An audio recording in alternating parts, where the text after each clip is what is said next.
पन्ना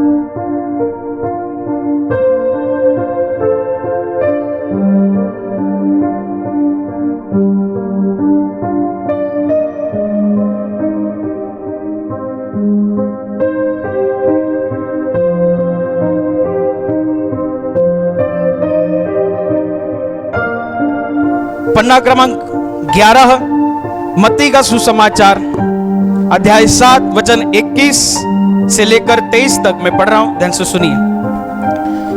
जो मुझसे हे प्रभु कहता है, उनमें से हर एक स्वर्ग के राज्य में प्रवेश न करेगा, परंतु वही जो मेरे स्वर्गीय पिता की इच्छा पर चलता है। उस दिन बहुत से लोग मुझसे कहेंगे, हे प्रभु, क्या हमने तेरे नाम से भविष्यवाणी नहीं की और तेरे नाम से दुष्टात्माओं को नहीं निकाला और तेरे नाम से बहुत से आश्चर्य कर्म नहीं किए? तब मैं उनसे खुलकर कह दूंगा, मैंने तुमको कभी नहीं जाना। हे कुकर्म करने वालों, मेरे पास से चले जाओ। Hallelujah, hallelujah, hallelujah, hallelujah.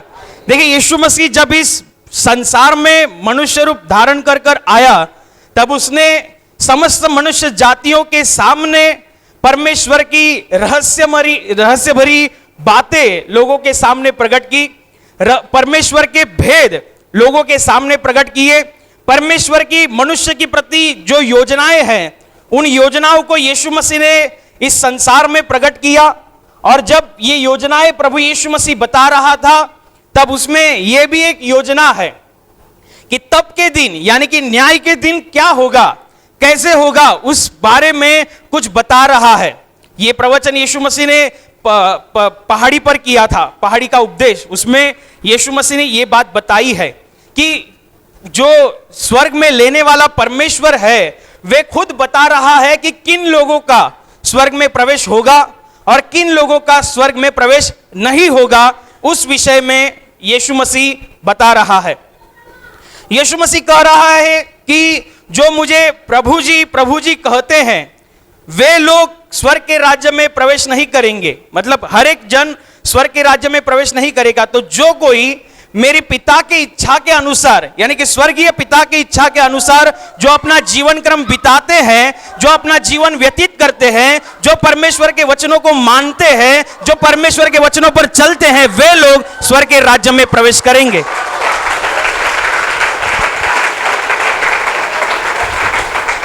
बहुत गहरा अनुभव, एक गहरा स्पष्टीकरण या प्रगटीकरण प्रभु यीशु मसीह यहां पर दे रहा है। यीशु मसीह कह रहा है कि उस दिन, उस न्याय के दिन बहुत से लोग आकर मुझसे कहेंगे कि हे प्रभु, तेरे नाम से हमने पृथ्वी पर बहुत से उपदेश किए, तेरे नाम से हमने पृथ्वी पर भविष्यवाणियां की जो कि पूरी हुई, तेरे नाम से हमने बहुत सारे अद्भुत कार्य किए, आश्चर्य कर्म किए। और यीशु मसीह कहता है कि मैं उनसे कह दूंगा, खुलकर कह दूंगा कि मुझे तुम्हारी पहचान नहीं है, मैं तुम्हें जानता नहीं हूं। हे कुकर्म करने वालों, मेरे सामने से चले जाओ। ऐसा यीशु मसीह कह रहा है। ये जो बातें हैं, यीशु मसीह के नाम से उपदेश करना, ये कोई गुनाह नहीं है। यीशु मसीह के नाम से भविष्यवाणी करना, ये कोई गुनाह नहीं है। यीशु मसीह के नाम से आश्चर्य कर्म करना, यह कोई गुनाह नहीं है। वो इंसान यीशु मसीह के नाम का इस्तेमाल करता है, वे इंसान की ये ताकत नहीं है। जैसे सिस्टर यहां पर जब सामर्थ्य दर्शन दिखाती है, सिस्टर भी बोलती है कि मैं कुछ नहीं करती, जो कुछ भी करता है वह स्वर्ग का परमेश्वर अपने सामर्थ्य के द्वारा करता है। यह कुछ अलग बात है। यीशु मसीह कुछ अलग बता रहा है, एक गहरी बात बता रहा है जो हर एक विश्वासी को समझना और जानना जरूरी है। कौन लोग बोल रहे हैं कि हे प्रभु, तेरे नाम से हमने बड़े, यीशु मसीह कुछ उच्च श्रेणी का बता रहा है, कुछ उच्च स्तरीय बता रहा है। और यीशु मसीह कह रहा है वहां, तब कुछ लोग आकर मुझसे कहेंगे कि हमने तेरे नाम से ये किया, ये किया, ये किया, ये किया। और यीशु मसीह कहता है मैं तुम्हें जानता ही नहीं, मुझे तुम्हारी पहचान ही नहीं है। हे कुकर्म करने वालों, मेरे सामने से चले जाओ। यानी कि ये बात इस बात के ऊपर स्पष्टता से इस बात की पुष्टि करती है कि जब हम विश्वासी भरा जीवन जीते हैं, जब हम ये परमेश्वर पर विश्वास रखते हैं, जब हमें परमेश्वर की पहचान होती है और जब हम स्वर्ग की राह पर चलने लगते हैं, तब अगर हम जब पाप में स्वर्ग की राह पर चलते हुए भी पाप में जीते हैं, हम विश्वासी खुद को कहते हैं फिर भी पाप में जी रहे हैं, हम खुद को प्रार्थना करने वाले कह रहे हैं फिर भी पाप में जी रहे हैं, तो इसका मतलब यह है कि आपकी जो पहचान है वो परमेश्वर के सामने धुंधली है। इसलिए बाइबल में यीशु मसीह ने कहा है कि अंत के दिन में, उस दिन कुछ लोग आकर कहेंगे कि हे प्रभु, तेरे नाम से हमने इतना काम किया, इस पृथ्वी पर तेरे नाम से हमने कितना काम किया, भविष्यवाणियां दी, उपदेश किए, आश्चर्य कर्म किए, और तू हमसे कहता है कि मैं तुझे नहीं जानता। तेरे नाम का हम प्रचार कर रहे थे, तेरे नाम से हम कुछ बोल रहे थे, तेरे नाम से हम कुछ समझा रहे थे, और परमेश्वर खुद बोल रहा है कि मुझे तुम्हारी पहचान नहीं है। तो उनकी पहचान परमेश्वर को क्यों नहीं है? परमेश्वर क्यों कहता है खुलकर कि मैं तुम्हें जानता ही नहीं, तुम्हारी पहचान ही नहीं मेरे सामने? इसका कारण ये आगे परमेश्वर ये बता रहा है कि हे कुकर्म करने वालों, मेरे सामने से चले जाओ। वे लोग विश्वासी तो है, जिन लोगों के प्रति बाइबल में अभी लिखा गया है, वे लोग विश्वासी तो है, यीशु मसीह के नाम से काम तो कर रहे हैं, यीशु मसीह के नाम से आशीषों का अनुभव तो ले रहे हैं, फिर भी वे पाप में हैं।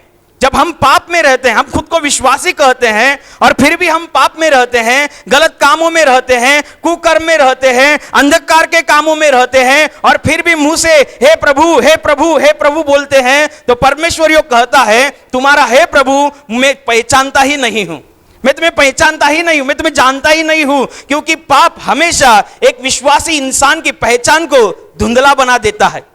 हम विश्वासी खुद को कहते हैं, हम प्रार्थना करने वाले खुद को कहते हैं, हम बाइबल पढ़ने वाले खुद को कहते हैं, हम विश्वास के द्वारा आशीषों का अनुभव करने वाले खुद को कहते हैं, लेकिन क्या इस बात पर गौर किया है कि हम अगर विश्वासी का जीवन जी रहे हैं, हम परमेश्वर के वचनों पर चलने का प्रयास कर रहे हैं, और दूसरी जगह दूसरी जो बाजू है उसमें हम गालियां देना क्या हमने छोड़ा है? क्या आपने रिश्वत लेना छोड़ा है? क्या आपने गलत संगति छोड़ी है? क्या आपने चुगली करना छोड़ा है? क्या आपने निंदा करनी छोड़ी है? अगर छोड़ा है तो आपकी पहचान परमेश्वर के सामने स्पष्ट रूप से दिखाई देगी। लेकिन आपने अपना पापी स्वभाव नहीं छोड़ा है, अंधकार के कामों को नहीं छोड़ा है, फिर भी आप अपना मुंह से परमेश्वर को हे प्रभु कहते हैं, तो आपकी पहचान परमेश्वर के सामने धुंधली है। ये वचन थोड़ा और गहराई से समझने के लिए बाइबल में एक घटना, एक दृष्टांत यीशु मसीह ने बताया है। लिखा यो गया है कि एक फरीसी और एक चुंगी लेने वाला इंसान, यानी कि जो टैक्स वसूल करता है, कर वसूल करता है, वो इंसान, दोनों भी प्रार्थना करने के लिए मंदिर में गए।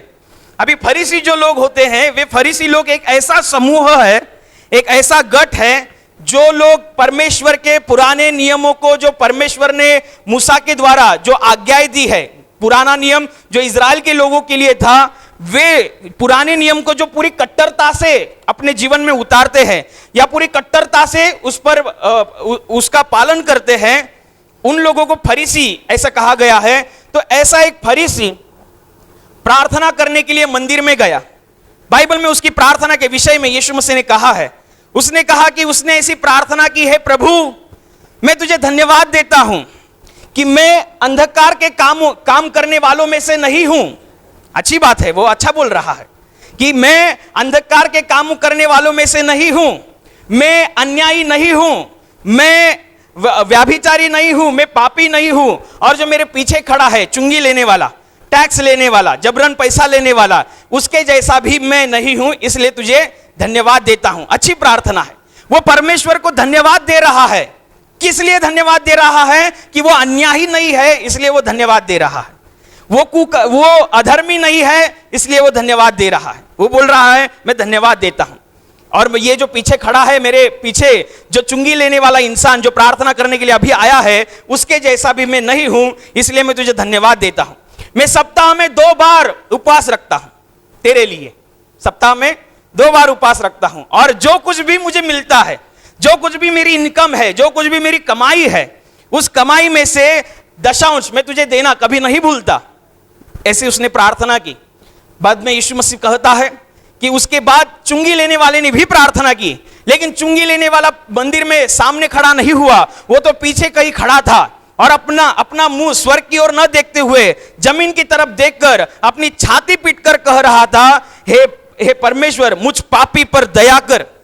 उसकी एक ही प्रार्थना है, वो ऐसा कह रहा है, परमेश्वर मुझ पापी पर दया कर। इसका मतलब उसे अपने पाप का अपना पाप महसूस हुआ है, उसे अपने पाप का पछतावा है, पापी बर्ताव का पछतावा है, उसे अपने अंधकार के कामों का पछतावा है। इसलिए वो परमेश्वर के सामने अपना मुंह नहीं कर रहा, नीचे कर रहा है और छाती पीटकर कह रहा है, हे परमेश्वर मुझ पापी पर दया कर। तो यीशु मसीह यो कहता है कि जो चुंगी लेने वाला इंसान था, जिसको अपने पापों की समझ आ गई और उसके प्रति उसने परमेश्वर के सामने पश्चाताप किया, उसकी प्रार्थना परमेश्वर ने स्वर्ग से सुनी और वो धर्मी ठहराया गया। बाइबल यो कहती है कि वो धर्मी ठहराया गया और वो अपने घर वापस लौट गया। लेकिन जो सबसे पहले आगे जाकर खड़ा फरीसी था, उसके विषय में कुछ नहीं लिखा है, कुछ नहीं लिखा है। उसका मतलब उसका प्रार्थना वेटिंग में है। जिसकी प्रार्थना पहले सुनी गई, उसके विषय में प्रभु यीशु मसीह ने तो कहा उसकी प्रार्थना सुनी गई, उसकी पापों का पश्चाताप देखा गया और वो धर्मी ठहराया गया, वो घर को लौट गया। लेकिन फरीसी के बारे में क्या हुआ, उसका कुछ उल्लेख बाइबल में नहीं है।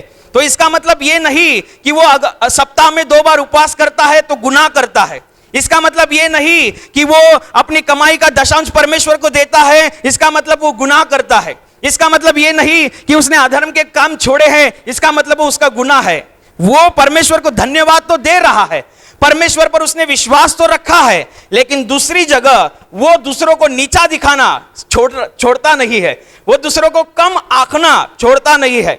वो कह रहा है मैं ये नहीं हूं, मैं वो नहीं हूं, वो नहीं हूं। इसका मतलब यह है कि वो दूसरों को तुच्छ समझता है अपने से, वो दूसरों को कम आंकता है अपने से। वो कहता है मेरे पीछे जो फरीसी आया है प्रार्थना करने के लिए, मैं उसके जैसा भी नहीं हूं। सही बात है, लेकिन दूसरों को कम मत आंको, दूसरों का न्याय तुम मत करो। वो विश्वासी तो है, विश्वास के काम तो कर रहा है या विश्वासी भरा जीवन तो जी रहा है, लेकिन उसका स्वभाव है दूसरों को नीचा दिखाना, दूसरों को कम आंकना, दूसरों का न्याय करना। वो कह रहा है ये अधर्मी, ये न्यायी, ये चुंगी लेने वाला।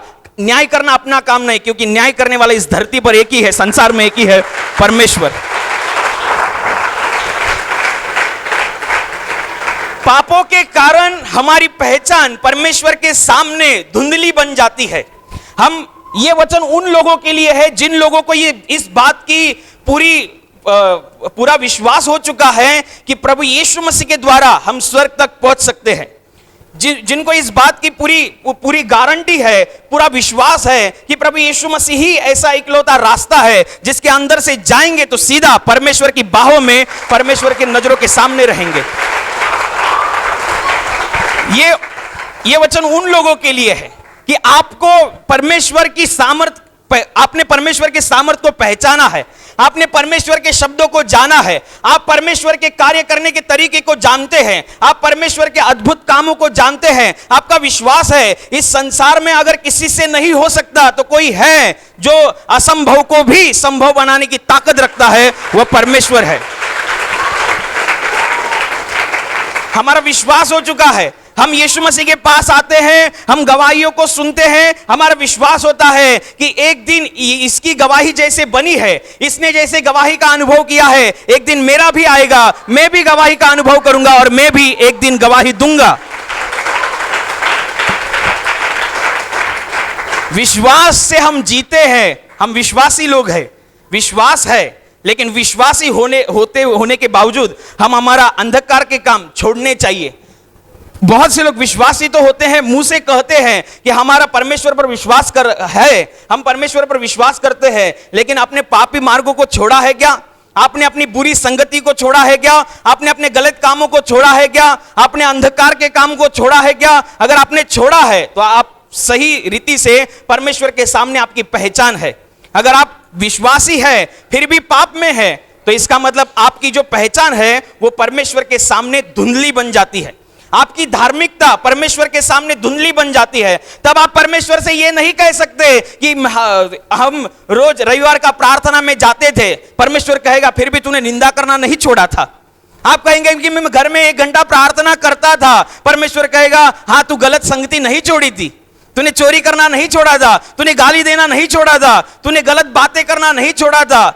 इसका मतलब हमारे पाप परमेश्वर के सामने हमें धुंधला करते हैं, हमारी धार्मिकता को हमारे पाप परमेश्वर के सामने धुंधला करते हैं। ये आपके ऊपर है कि परमेश्वर के नजरों में, परमेश्वर के सामने हमारी पहचान स्पष्ट रूप से दिखाई देनी चाहिए। इसलिए आपको पापों को छोड़ना होगा, आपको पापी राह छोड़ना होगा, अंधकार के काम छोड़ने होंगे। शैतान जो मोहजाल बिछाता है, उन मोहजालों से मुंह फेरकर अपना ध्यान सीधा उस क्रूस की ओर लगाना होगा जिस क्रूस पर हमारी स्वर्ग की घोषणा की गई।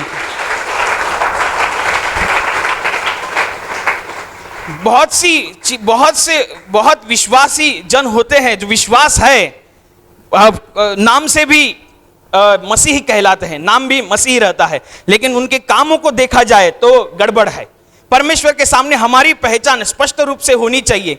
परमेश्वर हमें ऐसे नहीं कहना चाहिए कि मैं तुम्हें जानता नहीं, बल्कि हम खुद 1 घंटा पृथ्वी पर प्रार्थना कर रहे थे, हम खुद बाइबल पढ़ रहे थे, हम हर रविवार प्रार्थना सभा में आ रहे थे, तो परमेश्वर कभी हमें न्याय के दिन ऐसे नहीं कहना चाहिए कि मैं तुम्हें जानता नहीं। आप कहेंगे कि मैं तो ऐसे करता था, परमेश्वर कहेगा क्या तूने पापी मार्ग छोड़ा था, क्या तूने कुकर्म करना छोड़ा था, क्या तूने गाली देना छोड़ा था? तेरे विश्वास के कारण, विश्वास के माहौल में मैं चमत्कार करता हूं, आशीषें तो देता हूं, लेकिन अच्छे कामों से हमें परमेश्वर से अच्छे प्रतिफल मिलते हैं, अच्छी आशीषें मिलती है, लेकिन स्वर्ग तक जाने के लिए हमारी आत्मा उसके लहू से शुद्ध होनी चाहिए, और उस शुद्धता को, उस पवित्रता को हमें परमेश्वर में बनाए रखने चाहिए। अगर हमारा आत्मा पवित्र रहेगा तो मरने के बाद सीधा हम स्वर्ग में जाएंगे। बाइबल में एक घटना और भी लिखी है, हनन्याह और सप्पीरा करके, ये दोनों पति पत्नी थे, ये विश्वासी लोग थे, और इन्होंने ऐसे अपने मन में ऐसे विचार किया था कि हमारी जो जमीन है वो हम बेचेंगे और उसका जो पैसा है वो परमेश्वर के कार्य को दान करेंगे।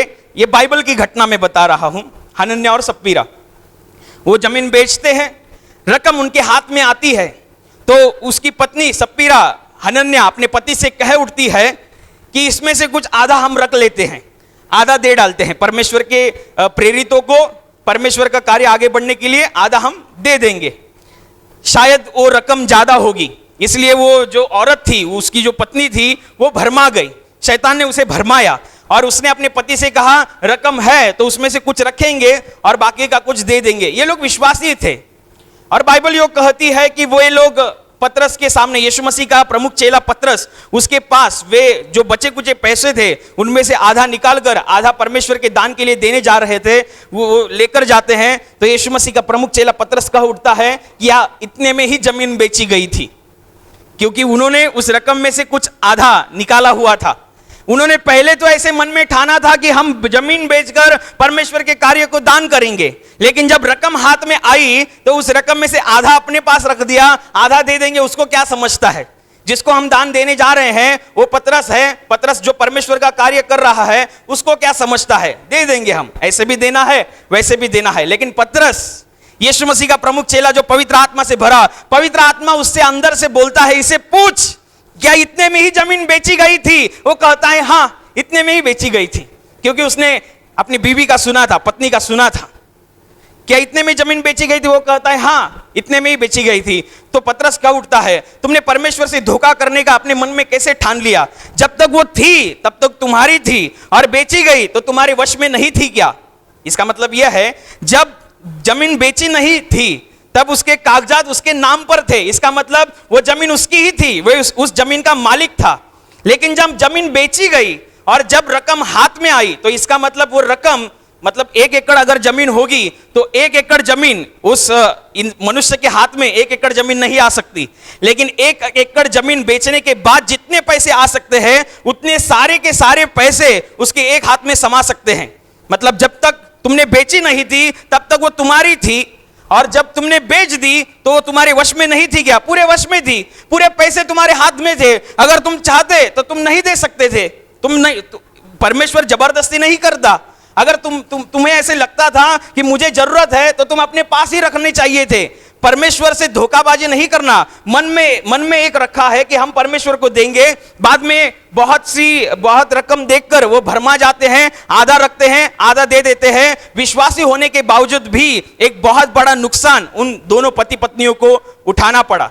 विश्वासी तो है लेकिन लालच भी अंदर है, विश्वासी तो है लेकिन मोह भी उनको है। इसका मतलब जब हम विश्वास में है, जब विश्वास में होने के बावजूद भी पापी राहों पर चलते हैं, जब हम अंधकार के काम करते हैं, जब हम दुष्कर्म करते हैं, तो हमारी पहचान परमेश्वर के सामने धुंधली बन जाती है। हम परमेश्वर के सामने अस्पष्ट दिखते हैं। हमारी बातें, हमारी धार्मिकता, हमारी प्रामाणिकता परमेश्वर के सामने धुंधली हो जाती है। जब हम एक जगह धार्मिकता के काम कर रहे हैं और दूसरे हाथ से हम पापों के काम कर रहे हैं, अंधकार के काम कर रहे हैं, तो हमारी पहचान हमेशा परमेश्वर के सामने धुंधली बनती है। इसलिए यीशु मसीह ने कहा, हे प्रभु कहने वाला हर एक इंसान स्वर्ग के राज्य में जाएगा, ऐसा नहीं है। बहुत से लोग कहते हैं जो नाम से मसीह हैं, वे लोग भी परमेश्वर को प्रभु प्रभु कहते हैं, लेकिन उनके भीतरी जीवन, उनका आपसी जीवन उससे कुछ अलग होता है, परमेश्वर के वचनों से कुछ अलग होता है। इसलिए यीशु मसीह ने कहा कि हर एक जन स्वर्ग के राज्य में प्रवेश नहीं करेगा, वरन जो कोई मेरे स्वर्गीय पिता की इच्छा के अनुसार जीता है उसका ही प्रवेश स्वर्ग के राज्य में होगा।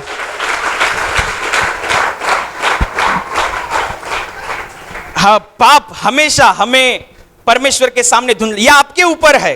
आप एक घंटा प्रार्थना कर रहे हैं परमेश्वर के सामने, उसके साथ एक घंटा समय बिता रहे हैं, और एक घंटा होने के बाद आपकी जो सहेली होंगी या मित्र परिवार होगा, उनमें बैठकर आप चुगलियां करने लगेंगे, तो इसका मतलब आपका एक घंटा पूरा फेल गया।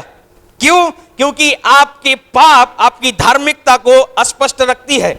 आपने बाइबल पढ़ा है, घर में बाइबल पढ़ा है, 15 मिनट हो गया, आधा घंटा हो गया, आधा घंटा होने के बाद आप कहीं ऑफिस में जाते हैं, ऑफिस में देखते हैं कुछ ना कुछ है जो हम चुरा सकते हैं, चुपचाप से अपने बैग में डालते हैं, तो इसका मतलब वो आधा घंटा बाइबल पढ़ना भी आपका फेल हो गया। क्यों? क्योंकि हमारे पाप हमारी धार्मिकता को परमेश्वर के सामने अस्पष्ट रखते हैं। परमेश्वर, यीशु मसीह ने कहा कि लोग आकर मुझसे कहेंगे कि तेरे नाम से हमने यहां पर कार्य किया, तेरे नाम से हमने भविष्यवाणियां की, तेरे नाम से हमने उपदेश दिया, तेरे नाम से हमने ये किया, तेरे नाम से हमने वो किया। परमेश्वर बहुत उच्च श्रेणी का बोल रहा है। परमेश्वर ये नहीं कह रहा है कि बाइबल पढ़ने वाले लोग मुझसे कहेंगे या प्रार्थना करने वाले, उनसे कई गुना ज्यादा बढ़कर जो लोग उसका ही कार्य कर रहे हैं, उनके प्रति परमेश्वर इतनी कठोरता से रह रहा है। परमेश्वर पाप के प्रति कठोर है, परमेश्वर पाप के प्रति संवेदनशील है, क्योंकि वो कहता है कि तेरे पाप मैंने क्षमा किए हैं, मेरे अपने पवित्र लहू से तुझे शुद्ध किया है, तुझे पवित्र किया है। अब मैं मेरा पवित्र आत्मा तुझे दूंगा, उस पवित्र आत्मा के द्वारा तुझे इस धरती पर जीना है एक विश्वासी भरा जीवन।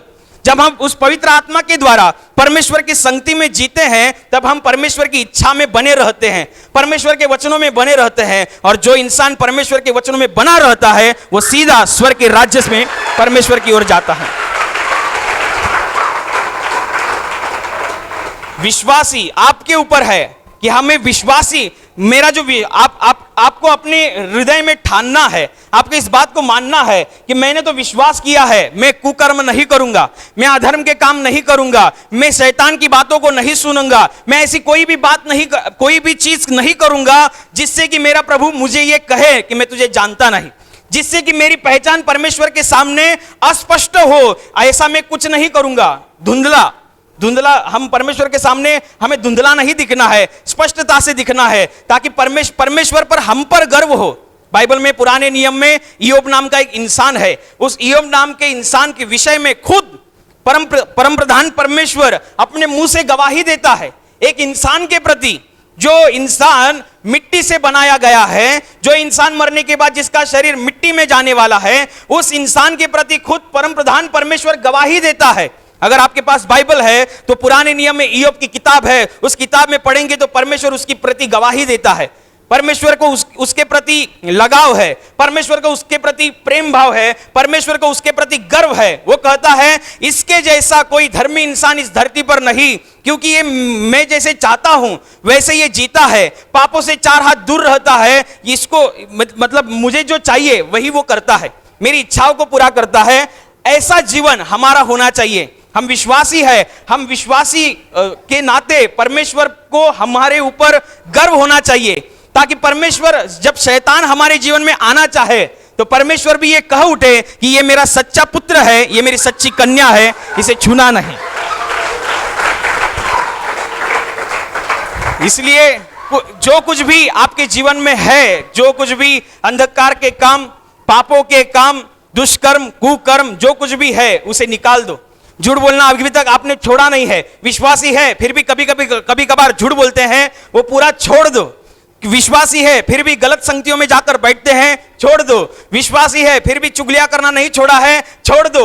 अगर आप विश्वासी है फिर भी गलत काम कर रहे हैं तो आपकी पहचान परमेश्वर के सामने धुंधली बनी रहेगी। परमेश्वर ने उसके नाम से काम करने वाले लोगों को नहीं छोड़ा, परमेश्वर उसके नाम से अद्भुत काम करने वालों को नहीं छोड़ रहा है। वे उनको कह रहा है कि मैं तुम्हें जानता नहीं, बल्कि खुद परमेश्वर का काम वे लोग कर रहे थे। अभी हम बाइबल पढ़ने वाले लोग, प्रार्थना करने वाले लोग, हमें कितनी सतर्कता दिखानी चाहिए, हमें कितनी अपनी आत्मा के प्रति संवेदना दिखानी चाहिए कि हमारा आत्मा किसी भी रीति से परमेश्वर के सामने धुंधला ना बने, हमारी धार्मिकता किसी भी रीति से परमेश्वर के सामने धुंधली ना बने। हमारी धार्मिकता, हमारी आत्मा, हमारी पहचान परमेश्वर के सामने पूर्ण स्पष्टता के साथ बनी रहनी चाहिए। इसलिए पवित्र आत्मा का सुनो। वो पवित्र आत्मा परमेश्वर ने अपने बलिदान के द्वारा, अपनी विनती के द्वारा जो हमें दिया है, उस पवित्र आत्मा के द्वारा जब हम जिएंगे, हम धर्मी जीवन जीवेंगे, हम विश्वासी भरा जीवन जिएंगे, तो सीधा स्वर्ग के राज्य से आशीषों की बारिश हमारे जीवन में होगी। कुकर्म से दूर हो जाओ, अंधकार के कामों से खुद को बचाओ, पापों से खुद को बचाए रखो। जहां ऐसा लगेगा कि यहां मेरे से पाप होगा, उस मार्ग से मत जाओ। जहां ऐसे लगेगा कि यहां पर कुछ गलत होगा मेरे से, वहां से मत जाओ। परमेश्वर का सुनो, क्योंकि वह परमेश्वर हमसे सच्चा प्यार करने वाला परमेश्वर है। वही एक ऐसी ताकत है इस संसार में जो हमारे लिए कुछ भी कर सकती है, वो हमारे लिए कुछ भी करने के लिए तैयार है। यीशु मसीह कहता है, मैं मेरे प्राण तुम्हारे लिए देने के लिए तैयार हूं। और उस वचन के अनुसार परमेश्वर ने 2000 साल पूर्व कलवरी की पहाड़ी पर अपना प्राण उस क्रूस पर दिया, ताकि हमें अनंत काल का जीवन मिले और स्वर्ग के आशीष प्रदान करे। बहुत से लोग अभी मैं कुछ बोलूंगा, मैंने ऐसे भी लोग देखे हैं कि मैं प्रार्थना करता हूं तो कोई एक इंसान आया, मैंने कहा कि तुम्हारा क्या प्रॉब्लम है। उन्होंने बहुत सी प्रॉब्लम बताई। बहुत सी प्रॉब्लम बताने के बाद मैंने कहा कि काम क्या करते हो। हम दुकान है हमारा। मेरा अच्छा ठीक है, मुझे लगा दुकान है इसका मतलब बच्चों के खाने का कुछ चीजें रहेंगी और बहुत से धान रहेगा, ऐसा मुझे लगा। बाद में एक टाइम हो गया, 1 महीने के बाद वो इंसान वापस मिला, फिर भी वही प्रॉब्लम बता रहा है। नाम से मसीही है, कैथोलिक है नाम से। और फिर मैंने पूछा कि 1 महीना हो गया, जहां तक मेरा अनुभव है, विश्वास करने वाला इंसान जब विश्वास से प्रार्थना करता है तो स्वर्ग से कुछ ना कुछ हलचल होती ही है, क्योंकि विश्वास भरी प्रार्थना काम करती है। और तुम विश्वास है ऐसा तुम बोल रहे हो, लेकिन अभी तक 1 महीना हो गया, तुम्हारे प्रॉब्लम में टस से मस कुछ भी नहीं हुआ। तो मैंने ऐसी बातों में पूछा, बाद में उसने कहा कि अभी तो रेट भी बढ़ गया। मतलब कैसा रेट बढ़ गया? वो क्या सिगरेट, बीड़ी, गुटखा, तंबाकू, उसका भी रेट बढ़ गया। बोला अच्छा, तो मैं बोला बराबर चल रहा है। फिर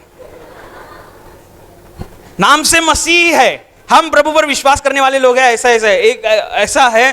तो इसका मतलब ये नहीं, नाम से मसीह होने का मतलब ये नहीं कि सीधा परमेश्वर बोलेगा हाँ तू नाम से मसीह है आजा। नहीं, तू मेरे इच्छा में जिया है, तूने विश्वास भरा जीवन जिया है, पवित्र आत्मा के द्वारा तूने जीवन जिया है, तो परमेश्वर कहेगा कि आ मेरे स्वर्ग में तेरे लिए जगह बनाई है।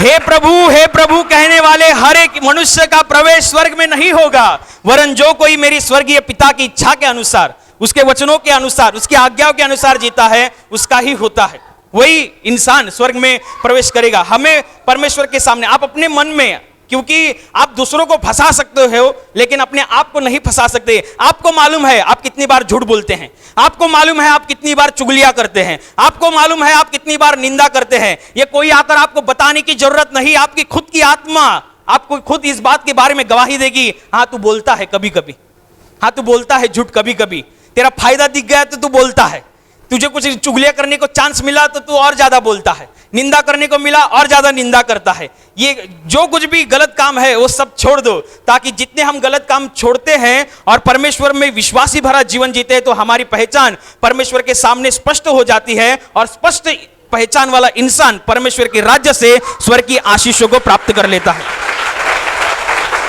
Hallelujah, hallelujah. और अभी प्रार्थना करने का समय है। प्रभु यीशु मसीह ने कहा, यद्यपि तुम मेरे नाम से कुछ मांगोगे तो वह परमेश्वर की महिमा के लिए तुम्हें दिया जाएगा। हाँ, उसका वचन यही सत्य है। वह अपने वचनों को पूरा करना जानता है, वह अपने वचनों को पूरा करने की सामर्थ रखता है। इसलिए हम उसके वचनों पर और सामर्थ के ऊपर विश्वास रखते हुए विश्वास के द्वारा प्रार्थना करेंगे। आपके जिस हिस्से पर बीमारी है उस हिस्से पर हाथ रखिए, और वहाँ हाथ नहीं रख सकते तो अपने सीने पर हाथ रखिए। आपके जीवन में से और शरीर में से हर एक दुख, तकलीफ, बीमारी प्रभु यीशु मसीह के पवित्र नाम इसी क्षण नष्ट हो जाए। आपके जीवन के बंधन और श्राप प्रभु यीशु मसीह ने बहाए हुए पवित्र लहू के द्वारा इसी क्षण टूट जाए। आपके जीवन की समस्या और शैतान का भयावह अंधार प्रभु यीशु मसीह के दिव्य और पवित्र प्रकाश के द्वारा इसी क्षण नष्ट हो जाए। आप पर, आपके परिवार के ऊपर प्रभु यीशु मसीह के महान आशीष आए। आमीन।